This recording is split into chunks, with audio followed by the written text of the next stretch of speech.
ನಾನು ಪ್ರತಿ ಸರಿ ಫ್ರೆಂಡ್ಸ್ ಜೊತೆ ಔಟಿಂಗ್ ಪ್ಲಾನ್ ಮಾಡಿದಾಗಲೆಲ್ಲ ಅದು ಕ್ಯಾನ್ಸಲ್ ಆಗ್ತಾ ಇತ್ತು. ಈ ಸರಿ ಫ್ರೆಂಡ್ಶಿಪ್ ಡೇಗೆ ಬಂದ್ರೋ ಟ್ರೆಕ್ಕಿಂಗ್ ಹೋಗೋಣ ಅಂತಂದ್ರೆ ಆಸ್ ಯೂಶುವಲ್ ಮತ್ತೆ ಕೈ ಕೊಟ್ರು. ನಿಮಗೆ ಗೊತ್ತಾ ನಮ್ಮ ಲೈಫಲ್ಲಿ ಬೆಸ್ಟೆಸ್ಟ್ ಫ್ರೆಂಡ್ ಆದರೆ ಯಾರು ಅಂತ? ಅದು ನಾವೇ. That's why I took myself to this beautiful trek organised by Suyana. ಅದೇ ನಮ್ಮ ಬೆಟ್ಟದ ಮೇಲೆ ಬ್ರೇಕ್ಫಾಸ್ಟು ಹೆಸರಂತೂ ಖಂಡಿತ ಕೇಳಿರ್ತೀರಾ. ಭಾನುವಾರ ಬೆಳಗ್ಗೆ 3 ಗಂಟೆಗೆ ಎದ್ದು 4 ಗಂಟೆಗೆ ಸುಯಾನೋ ಅವರು ಆರ್ಗನೈಸ್ ಮಾಡಿರೋ ಅಂತ ಬಸ್ಸಲ್ಲಿ ಕೂತ್ಕೊಂಡು ನಾವು ರಾಮನಗರ ಹತ್ರ ಇರೋ ಬಿದಿರು ಕಟ್ಟೆ ಬೆಟ್ಟದ ಹತ್ರ ಹೊರಟ್ವಿ. ಅಲ್ಲಿ ಹೋದ ತಕ್ಷಣ ನಮಗೆ ರಾಗಿ ಮಾಲ್ಟ್ ಕೊಟ್ರು. ಬೆಟ್ಟ ಹತ್ತಕ್ಕೆ ಶಕ್ತಿ ಬೇಕಲ್ವಾ? ಇದು ಬಿಗಿನರ್ ಲೆವೆಲ್ ಟ್ರೆಕ್ ಆಗಿರೋದ್ರಿಂದ ಬೆಟ್ಟ ಹತ್ತೋದೇನು ಕಷ್ಟ ಆಗಲಿಲ್ಲ. 6 ವರ್ಷದ ಮಕ್ಕಳೆಲ್ಲ ಬಂದಿದ್ರು. ಅವರೇ ಹತ್ತುತ್ತಾ ಇದ್ದಾರೆ ಅಂದರೆ ನಿಮ್ಗೆ ಆಗದೆ ಇರತ್ತಾ? ಮೇಲ್ಗಡೆಯಿಂದಂತೂ ವ್ಯೂ ಅಮೇಝಿಂಗ್ ಆಗಿತ್ತು. ತಂಪಾದ ಗಾಳಿ, ಅವಾಗ ತಾನೇ ಸನ್ರೈಸ್ ಆಗ್ತಾ ಇದೆ. ಅಲ್ಲಲ್ಲೇ ಪಾಂಡ್ಗಳಿದೆ. ಅದನ್ನ ನೋಡಕ್ಕೆ ಎಷ್ಟು ಚೆನ್ನಾಗಿತ್ತು ಗೊತ್ತಾ?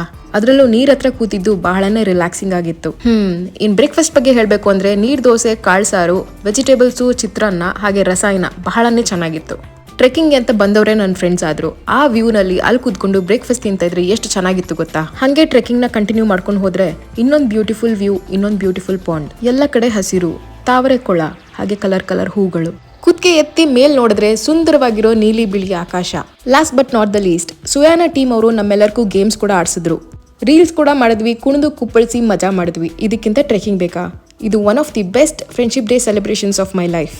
ನಿಮಗೆ ವಿಡಿಯೋ ಇಷ್ಟ ಆಗಿದ್ರೆ ಸಬ್ಸ್ಕ್ರೈಬ್ ಮಾಡೋದನ್ನ ಮರಿಬೇಡಿ. ಹಾಗೆ ಎಲ್ಲರ ಹತ್ರ ಶೇರ್ ಮಾಡಿ, ಎಲ್ಲರಿಗೂ ಹೆಲ್ಪ್ ಆಗಲಿ.